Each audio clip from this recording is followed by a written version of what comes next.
여러분 안녕하세요. 오늘이 일요일 날이죠. 2026년 3월 29일 오전 9시 6분을 가리키고 있습니다. 오늘 이제 여기서부터 할 차례죠. 셋째. 제갈량은 인재 선발 측면에서 황실에 충성했다. 황권을 농락하는 권신이라면 그 권력의 장애는 황제에게 직접 충성하는 사람들에게서 온다. 대신들이 황제에 충성할수록 이런 월권 행위는 더 어려워진다. 그래서 황권을 농락하려는 권신은 충신을 좋아하지 않는다. 조조는 천일위에여 재주만 있으면 등용한다는 원칙을 세웠다. 나이 정부는 충신보다는 능신이 필요하다고 말한 것이다. 나중에 사마씨는 더욱 그러했다. 그래서 나중 사람들이 진소정신, 진나라에는 곧은 신하가 적다 하는 말을 하게 된다. 이와 반대로 제갈량이 사람을 쓰는 첫 번째 기준은 한실에 충성하느냐였다. 제갈량이 발탁하고 중용한 사람들을 보면 하나같이 한실의 충성심이 가득하다. 그는 고기가 물을 잃으면 죽고 사람이 충성을 잃으면 흉하게 된다. 훌륭한 장소는 그것을 지켜 뜻을 세우고 이름을 드러낸다라고 하였으며 또한 귀하게 대우해도 오만하지 않고 일을 맡겨두어도 마음대로 하지 않고 도와주어도 감추려 하지 않고 그만두게 하여도 두려워하지 않으니 이런 까닭의 훌륭한 장소의 움직임은 마치 오염되지 않은 백옥과 같다고 했다.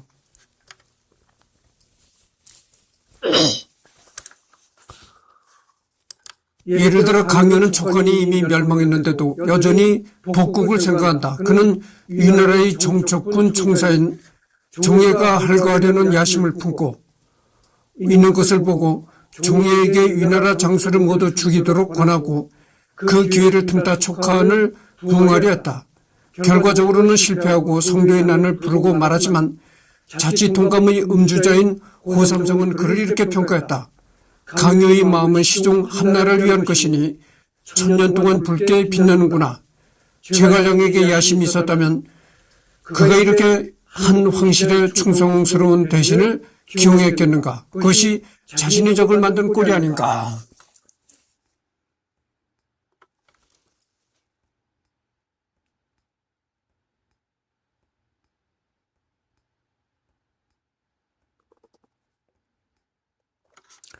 여기 보면 이제 대신들이 황제에 충성할수록 이런 월권 행위는 더 어려워진다 이런 얘기였습니다. 그렇죠.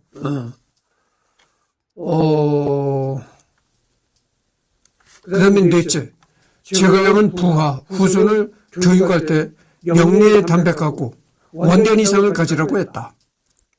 즉 정충보국을 이야기하였다. 제갈량은 계속하여 예의와 충신을 부하들에게 강조했다. 그리고 명확하게 충을 촉관의 군규에 넣었다. 부하들에게 나라를 위하여 순국할 것을 요구했다. 외인들에게 그랬을 뿐 아니라 자신의 후손에게도 그렇게 요구했다. 제갈량은 자신의 외조카에게 이렇게 말한 바 있다. 모름지기 뜻은 높게 멀리 세워야 한다.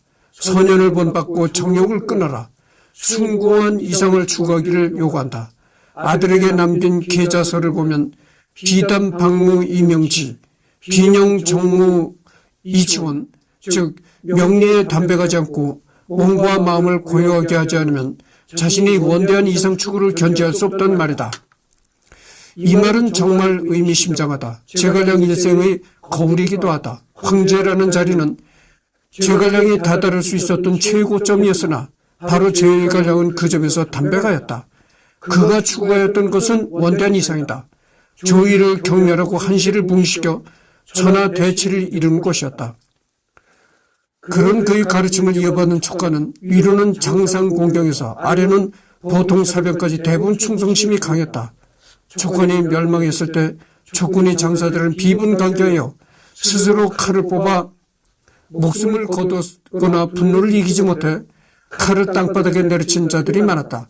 제갈량의 아들 제갈첨, 손자 제갈성은 더더욱 정충보국의 모범이다.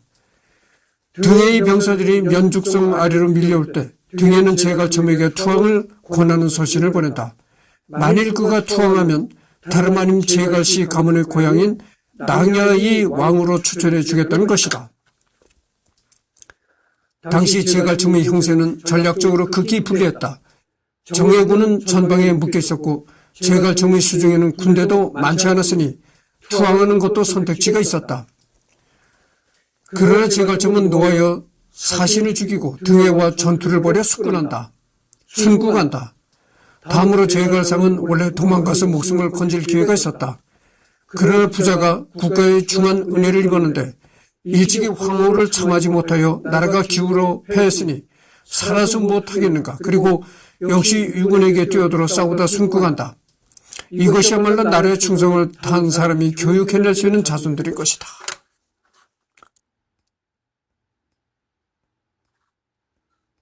제갈량은 후손들에게 이제 이렇게 교육을 시켰다는 거죠. 명리에 담백하라. 명리에 담백하고 원대한 이상을 가져라. 그러니까 명리에 담백하라는 건 뭡니까?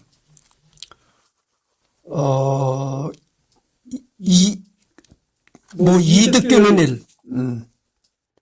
그런 거에 좀 담백하라. 담백하라는 얘기는 그런 거를 좀 초월해라 이런 얘기죠. 너무 이렇게 이득만 쫓는 그런 일에는 좀 그런 일을 초월해라 이런 얘기죠. 그리고 명리에 담백하고 원대한 이상을 가지라. 그 사사로운 이런 조그만 이득 같은 데는 초월하고 초연하는 그런 그 자태를 가지고 그 대신 이 큰 사람과 대장부 큰 사람이 되려면은 큰 원대한 꿈을 가져야 된다 이런 얘기죠. 그러니까 뭐 자질구레한 이런 일에 잔머리 쓰는 그런 쫄장부가 되지 말고 큰 원대한 목표와 이상을 품는 큰 그릇이 되어야 한다. 이런 얘기입니다.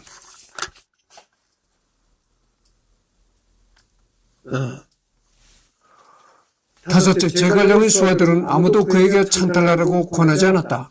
제갈량의 신복 중에서 아무도 제갈량에게 대우를 추가하도록 권하지 않았다. 유일하게 한 번 권한 것이 바로 몇 안 되는 적대적인 인사였던 이염이었다.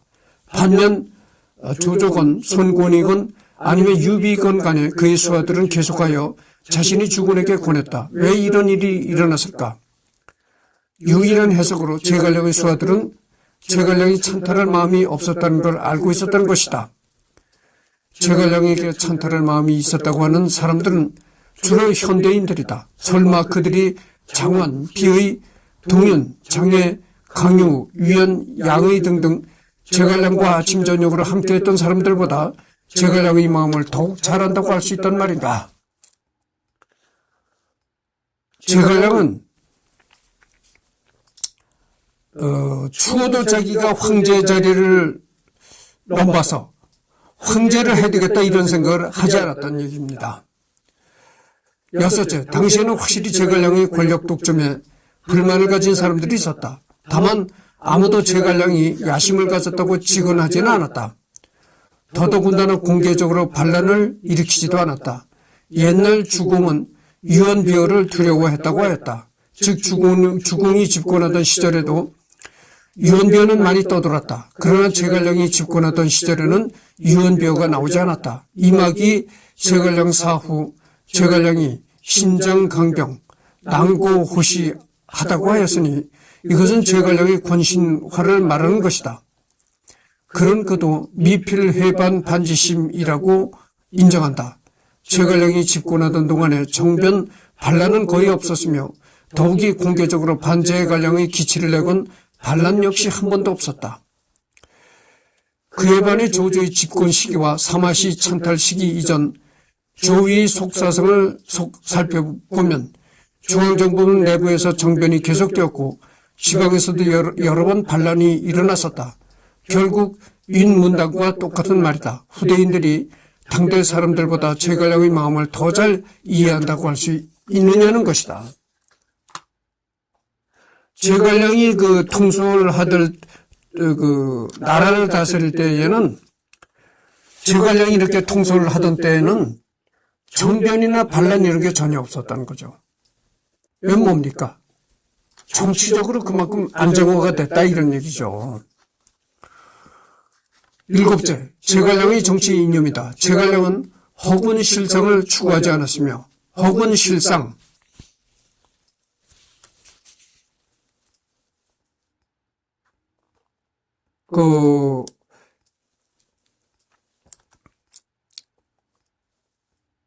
허군이란 건 빌허자대 임금군자니까 이거 뭡니까? 권력 없는 임금 뭐 이런 식이 되는데 하여튼 뭐 넘어가도록 하겠습니다. 출사표에서도 군주인 유선이 정치 참여를 독려하였다. 제갈량은 정치가로서 항상 이상을 추구했다. 그의 모든 거동은 한실, 부흥, 천하평정이 있었다. 그래서 오로지 이를 위해 당대 촉권의 인물들 가운데 가장 뛰어났던 제갈량에게 권력이 집중되었던 것이며, 이는 선제인 유비부터 붕어하기 직전 제갈량에게 전권을 실어주면서 비롯된 일이다. 황제였던 유비와 유선 모두 제갈량을 믿고 권력을 맡겼다는 점에서 알 수 있고, 또한 그의 주변인들과 후대인들이 인정했듯이 제갈량은 오로지 그 이상을 추구하기 위해 출사표의 그 유명한 구절인 국궁진력 사의 후의를 위해서만 권력을 사용했던 것이다.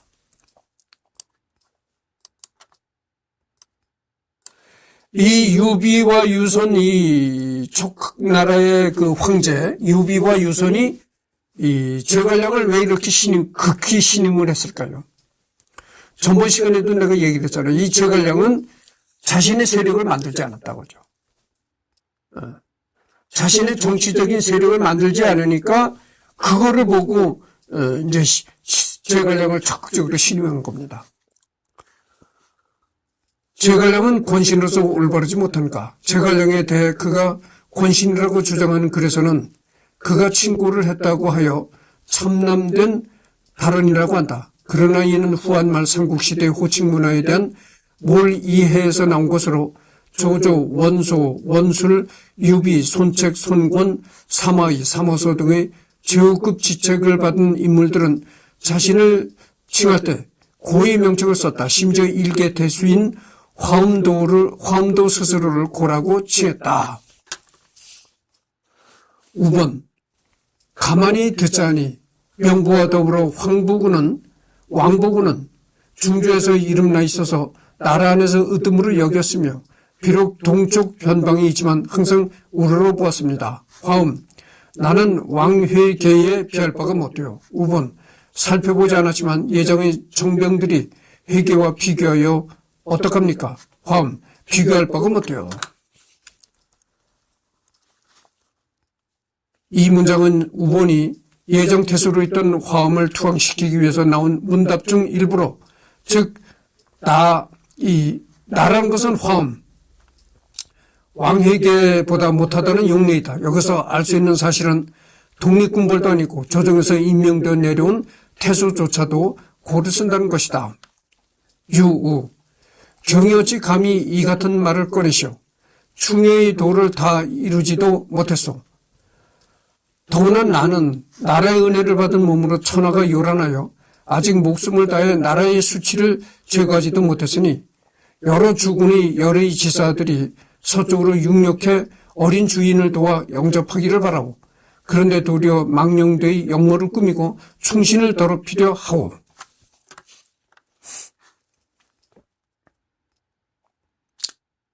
충효. 우리나라에도 그런 게 뭐 있잖아요. 여기에 또 딱 막혔는데. 삼강오련 그런 게 있잖아요. 삼강오련. 임금에는 충성을 하고 부모에게는 효도라고 이런 식의. 충효. 인간의 도의 가장 기본이 되는 것은 충효다 이런 얘기죠. 임금에게 충성하고 부모에게 효도하는 자가 어떻게 나쁜 일을 저지르겠는가 이 말이죠. 그러니까 모든 선의 가장 기본은 충효다 이거죠. 모든 도덕의 기본은 충효다. 모든 도덕의 가장 기본은 충효다 이거죠.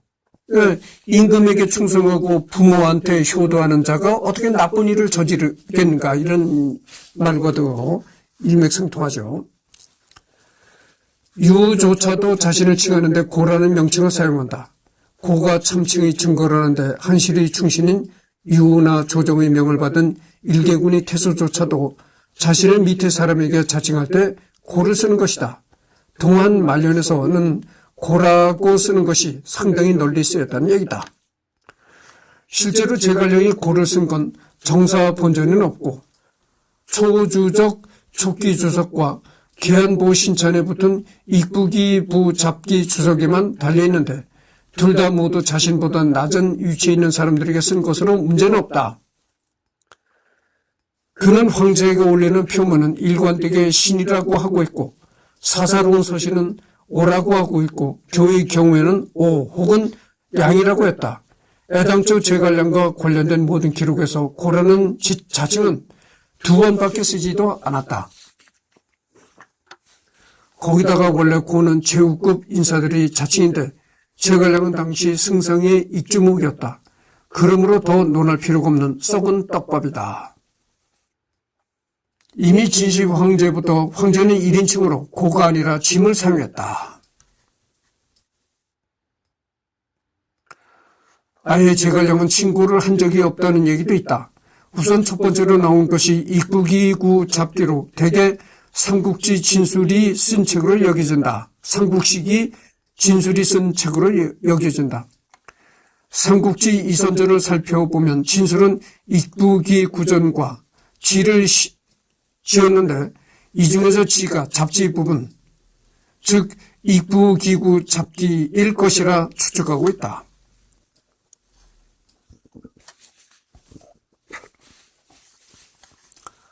한중군 사람 진술의자는 신백으로 또한 박학하고 견문이 많았는데 송원 7편과 익부기구전 및 지를 지었다. 관이는 세군이 태수를 역임했다. 촉서 이선전. 익부는 후한 권무년간 이래로 적군 사람 정배급, 태위 조원신, 한중군 사람 진신백, 축월령, 광안군 사람 왕문표 등은 모두 박학하고 견문이 많아 파군과 촉군의 기구전을 지었는데 진수는 영년이 길지 않다. 여기고 이에 파군과 한중군을 합하여 익부기구전 10편을 지었다. 그래서 이제 화양곡지 후연지라는데 이런 이제 글이 있다는 거죠.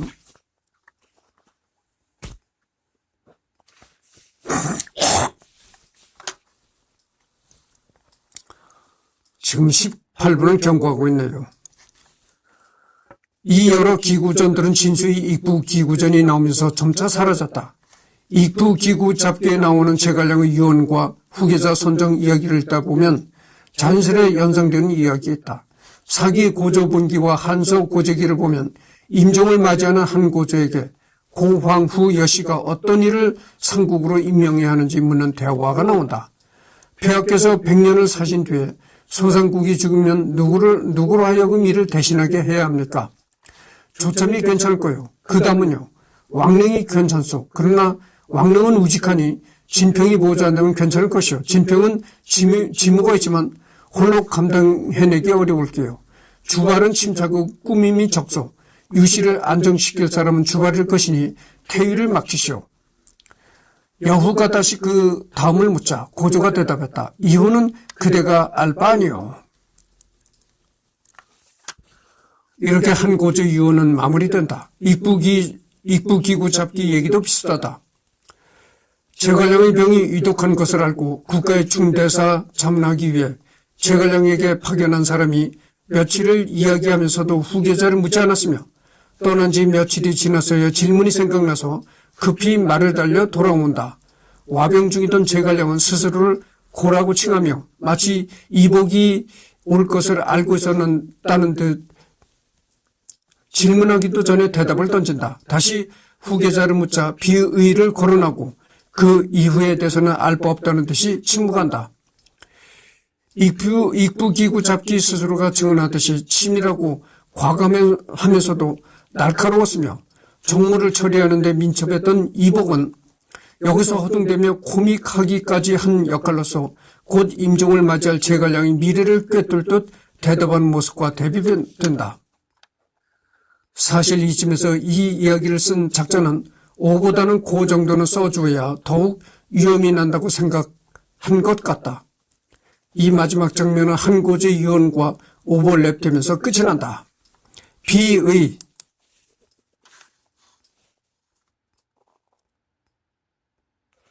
이 비의라는 사람은 말이죠. 중국 삼국시대 촉한의 재상이라는 거죠. 그러니까 제갈량 장원의 뒤를 이어 촉한이 실질적 1인자 역할을 하였다. 그러니까 이 비의라는 사람은 그 제갈량이 이제 뭐 죽으니까 그 뒤를 이어받은 사람이다 그죠. 네.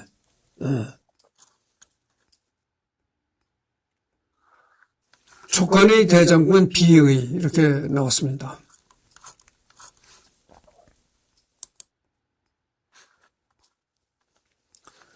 입구기구 전 잡기에 나오는 제갈량과 이복의 대화는 사기 고조본기, 한서 고제기와 비슷한 내러티브 구조로 이런 까닭에 호삼성의 자치통감 주석과 원나라 때 이름난 학자인 학경이 쓴 석구 한서에는 이 대목에서 모두 한고제 유언을 거론하고 있다. 일부에서 한고제 유언이 한 문제 즉이 즈음에 나왔으리라 여기는 이유와 마찬가지로 아마도 입부기구 잡기 이 후계자 선정 이야기는 제갈량이 지목한 장관이 정권을 잡고 비의가 연이어 집권한 이후 혹은 이들 사후에 고조본기를 본떠 민간에서 만들어졌을 가능성이 높다는 것이다. 다시 삼국지와 화양국지에 기록된 내용을 살펴보도록 하자. 은밀히 후주에게 표면을 올려 말하기를 신이 만약 불행하게 되면 뒷일을 마땅히 장원에게 맡기소서 하였다. 이런 촉소 장원전이 이런 얘기가 이제 있다는 거죠. 제갈량이 살아있을 때 양의는 성품이 조급하고 편협하였으므로 장원에게 뒤를 잇게 할 뜻이 있었음을 후주에게 은밀히 말했다. 촉소 양의전. 당초 제갈량이 은밀히 후주에게 표문을 올리기를 양의 성품이 조급하고 편협하니 만약 신이 불행하게 되면 장관으로 신을 대신하게 하소서 이렇게 했다는 거죠. 제갈량이 이제 병이 깊어지고 죽게 됐다. 이렇게 되니까 그때 가서 이제 제갈량이 내가 죽거든 이 장원이라는 인물을 내 대신 이제 후계자로 삼아라 이랬단 얘기죠. 이렇듯 장원전과 양의전을 살펴보면 제갈량이 은밀히 표문을 올렸다고 했으니 굳이 입구기구 잡기 내용에서 신뢰할 만한 부분을 가려내라 한다면 후주가 이복을 보내 제갈량에게 자문을 하게 했고 며칠간의 자문 끝에 제갈량의 밀지를 후주에게 전달한 사람은 이복이었을 가능성이 있다 정도밖에는 말하기 어려울 것이다. 삼국지 비의전에는 이러한 제갈량으로부터의 사전에 예비된 계승 분위기가 보이지 않을 뿐더러 비교적 이른 시기 기록들을 접했을 상고 역시 진수의 서술을 정리하는 선에서 끝낸 것을 보면 후계자 임명과 관련한 이복의 에피소드를 신뢰하지 않았음을 알 수 있다. 화양국지 말미에 이경년 3조 선한 일의 사녀 목록을 살펴보면 과감하고 예리한 천감군, 장군사마, 이복, 자는 손덕이라 쓰고 제갈고사와 촉소에 보인다. 주석했는데 상고는 여기에서도 입구기구 잡기를 거론하지 않았다.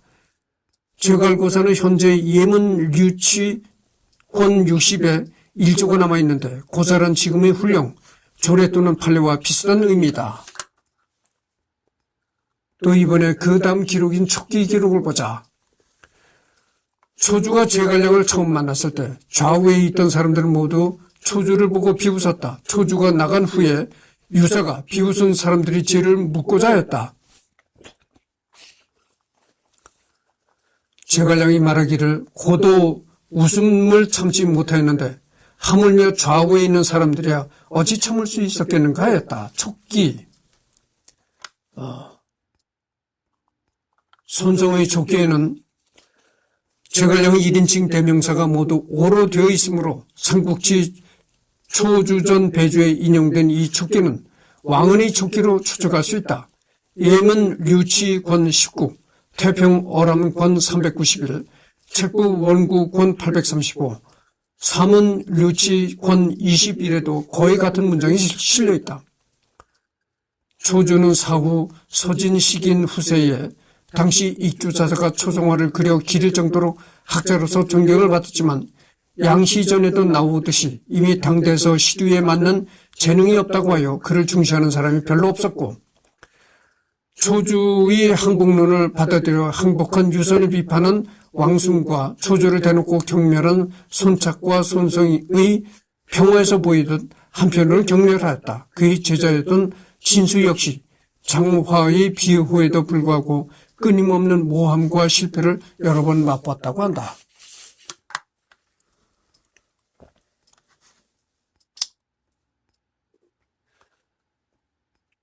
26분을 경고하고 있습니다. 제갈량은 입구 기구 잡기에서 고를 통해 신격화된 이미지로 촉기에서는 볼품없는 초주와 극한으로 대조되는 고로서 등장한다. 아마도 고라는 인신의 극한 호칭이야말로 대비를 위한 장치가 아닐까. 왕은의 촉기 외에 다른 사사에는 전혀 보이지 않는 이유 또한 같지 않을까. 제갈량이 예언한 대로 비의가 죽고 난 뒤 점차 쇠망해갈 촉한과 제갈량을 등장시켜 후에 항복을 권하고 살아남을 초주를 비우는 모습은 모두 그 시대의 인식이 투영된 일면이 아닐런지. 다시 처음으로 돌아가서 사료에서 청신을 제외하고 제갈량이 스스로를 가리키는 용어는 크게 두 가지 방식으로 나뉜다. 대체로는 오를 기본으로 호라는 이름을 병용한다. 대외적으로 호를 기본으로 하는 이거 업입니까? 겸용사를 병용한다. 서서 한문이 틀리더라도 이해하시기 바랍니다. 제갈량의 기록 가운데 1차 사료에 해당하는 제갈량집을 살펴보면 오와 호, 오나라의 대신인 보젤과 육손에게 쓴 서간의 업등이 나타나는데 유비 사망을 기점으로 전후 그 어느 곳에도 고를 쓴 흔적이 없다. 태평호람 권 249에 남아있는 승상부 연속들에게 내린 교령과 이를 바탕으로 쓴 동화전조차 자신의 이름을 호를 써서 자신을 낮췄다. 이렇듯 진수와 의가 저술하는 문장에도 모두 공통적으로 오와 호라는 자칭이 나타난다.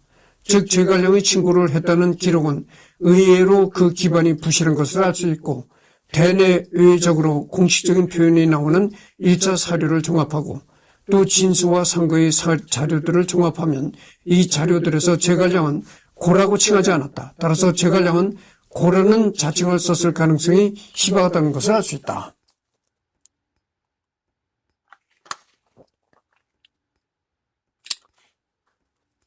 그래서 이제 제갈량은 그 고라는 호칭을 썼을 그런 가능성이 희박했다는 겁니다. 사실 위에서 내세운 가설이 틀렸고 입구기구 잡기와 촉기가 옳은 기록을 한 것일 수도 있다. 그러나 이것 하나만은 확실하다.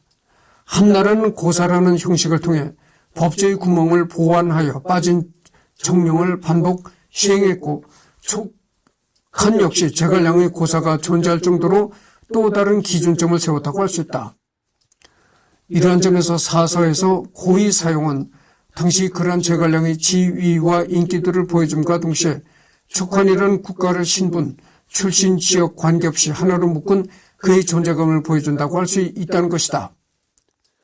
당장 원전을 쓴 진술과 왕언으로부터 시작해서 그것을 인용한 후대의 배송지, 사마, 광, 학경, 그리고 그 외에 제갈량의 말과 문장을 인용한 수많은 학자들에 이르기까지 제갈량이 고를 충분히 쓸만한 자격이 되고 그것을 사서에 나타낼 때 문제가 없었다고 판단한 것 같다는 것이다.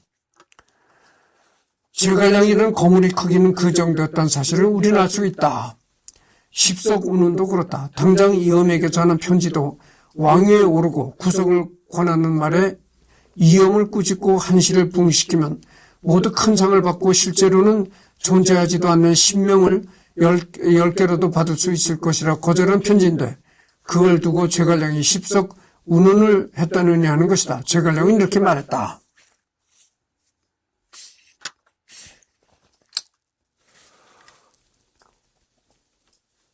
나 나와 조카는 서로 안지 오래되었다. 어찌 서로 더는 이해하지 못한단 말이오. 조카는 신앙의 길을 고집할 필요 없이 나라의 영광을 위해 마땅히 아무것도 하지 않는 것은 안 된다고 나한테 가르치려 들고 있어. 나는 본래 통적이 낮은 선비로 선제께서 틀리게 쓰셔서 이미 신하로서 극에 달한 지위 있고 많은 녹을 받고 있음에도 지금 적을 토벌하는데 효력이 없어 자신을 알아주심에 보답하지 못했는데 제 친구같이 귀하고 큰 자리에 있는 것은 의의가 아니오. 만약 위를 토벌하여 조회를 처단해 황제께서 옛 도읍으로 돌아가시면 더불어 여러분 모두가 높아지고 비록 10명이라도 받을 수 있는데 하물며 9이랴.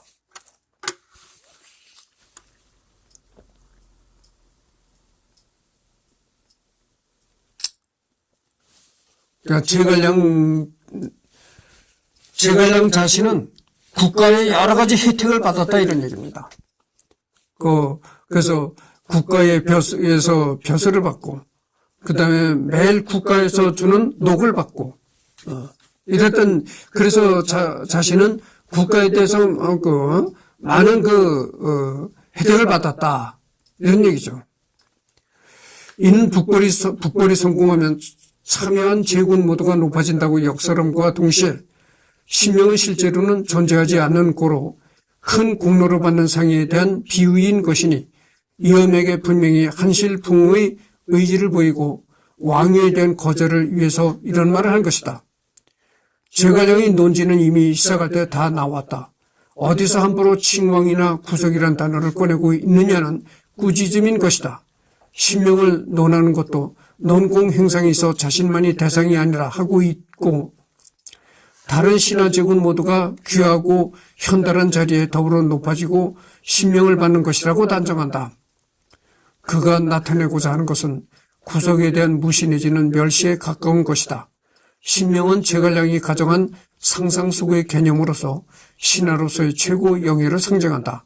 한시를 부응하면 비록 극상의 영이라도 받을 수 있는데 하물며 구속 따위야 즉 신하로서 최대의 영예까지는 받겠으나 구속까지 천자의 권력을 찬탈한 상징은 받지 않겠다는 의지천명이다.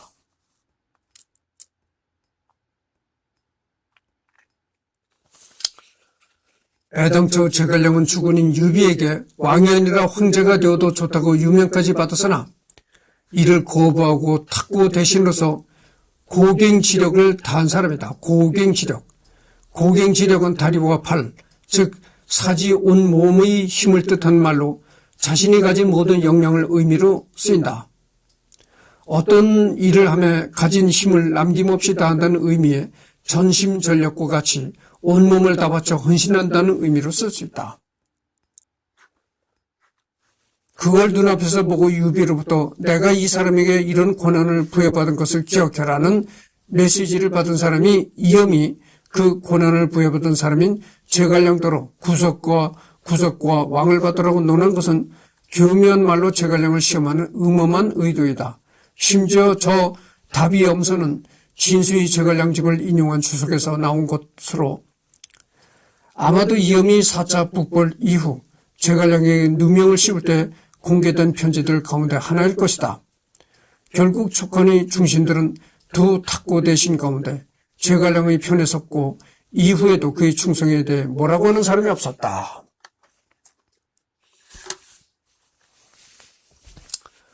임금 황제에 대한 충성심이 아주 극진하고 자기 세력을 만들지 않고 그러니까 그런 식의 그 행동을 하니까 유비 황제는 더욱 제갈량을 신임하게 됐고 그렇게 황제가 제갈량을 신임하게 하다 보니까 제갈량 주변에 있던 여러 신하들이 제갈량을 함부로 대하지 못했다는 얘기입니다. 그래서 지금 34분을 좀 경고했는데 좀 더 해야 되겠습니다. 참고로 신명은 제갈량이 말할 당시에는 없는 것에 대한 비유였지만 지금은 공훈이 탁월 뛰어나다는 것을 비유하여 최고의 상을 의미한다. 임금이 권신에게 하산 9가지 기물을 구석이라고 하고 구석 위에 하나의 물건을 더하는 것, 신명을 칭하는 것은 임금이 신하들에게 주는 최고의 상이자 특수한 영예이다. 살피건대 고대 신명의 제도는 전혀 없었으니 이는 곧 가정된 말이다. 이에 대해서는 한전이 설명되어 있다. 실제로 제갈량 이전이나 이후에도 찬탈하려는 권신들은 구속을 받았으면 받았지 신명을 운운하지는 않았다. 즉 이건 역시 썩은 떡밥이라고 할 것이다.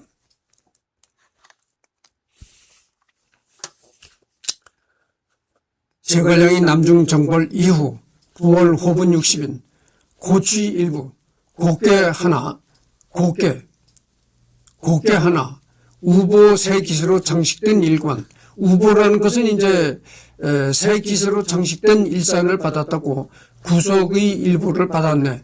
황제의 고난을 넘어서 찬탈 안에 운운하는 작자들도 있다.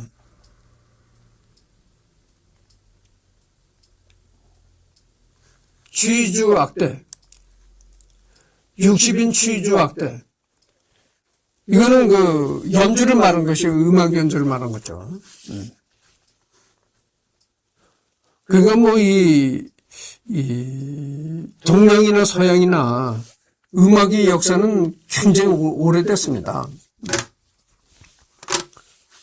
근데 그 언젠가도 내가 얘기를 했지만 음악의 역사는 상당히 그렇게 오래됐지만 그러나 그것은 이제 상당히 오래전에 있던 음악들은 고음악이다 이렇게 얘기를 한 거죠. 그러니까 음악이긴 하지만 그 우리 현대인들이 생각하는 그런 음악적인 요소가 제대로 갖춰지질 않았다 이런 얘기죠. 그래서 이제 고음악으로 분리하고 이제 제대로 된 음악적인 요소가 갖춰지기 시작하는 바로크 시대부터, 바로크 시대라는 건 뭐 서양 음악사를 얘기를 하는 거지만 하여튼 자우지간에 바로크 시대부터의 음악을 클래식 음악이라고 한다 이런 얘기죠. 그러니까 음악이라는 게 고대 음악이 있었지만 그것은 그냥 음악적인 측면으로 볼 때는 여러 가지 미흡한 점이 많았으니까 그것은 그냥 고대 음악이라고 칭하고 제대로 된 음악적인 요소가 갖추어진 게 이제 바로크 시대부터니까 그때부터 이제 그 클래식 음악이라고 칭한다 이런 얘기를 내가 했습니다. 바로크 시대의 그 작곡자들은 누가 있습니까? 바로크 시대의 작곡자라면 이제 바흐 뭐 이런 사람들이죠. 핸델.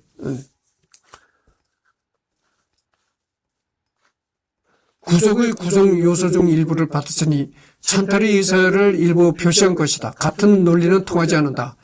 예를 들어 제갈량이 받은 것 중 구속의 구성 요소에 속하는 것은 부월, 호분 등인데 부월은 원래부터 원정을 나가는 장군에게도 주어지는 물건, 즉 천자를 대신해서 군권을 행사한다는 권위와 명령권의 상징으로도 주어지는 것이다.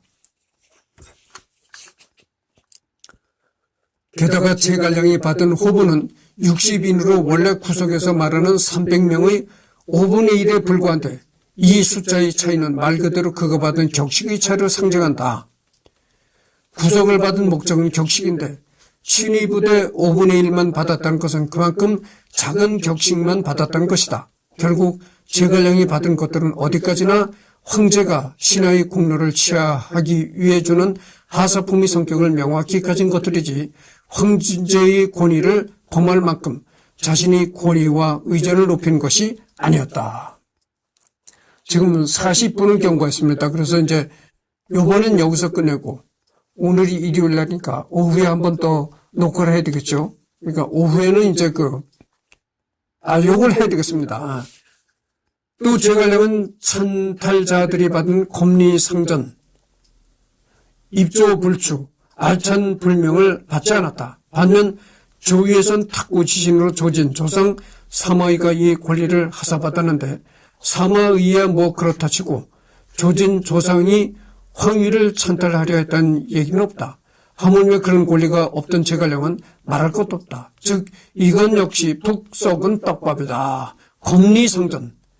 칼을 차고 전상에 올라갈 수 있다. 원래는 당연히 무기 소지 자체가 안 된다. 입조불축, 황제의 어전에 입조할 때 종종 걸음을 걷지 않아도 된다.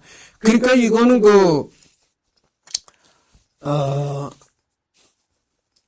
황제를 이제 접견할 때, 황제를 만나러 갈 때에는 칼을 차지 말아야 된다 이런 얘기죠. 지금도 그렇잖아요. 지금도 내가 그렇다는 걸로 알고 있는데, 대통령을 면담하러 갈 때는 이렇게 무기나 권총 이런 걸 소지하면 안 되는 이런 게 있겠죠. 입조 불출, 황제 여전에 입조할 때 종종 걸음을 걷지 않는다. 입조할 때 환관이 관직과 이름을 말하지 않고도 입조할 수 있다. 이런 얘기가 있습니다. 그래서 여기서 끝냈고, 오후에 또 한번 녹화가 있겠는데, 거기 오후에 녹화할 때는 인사 정책의 실수가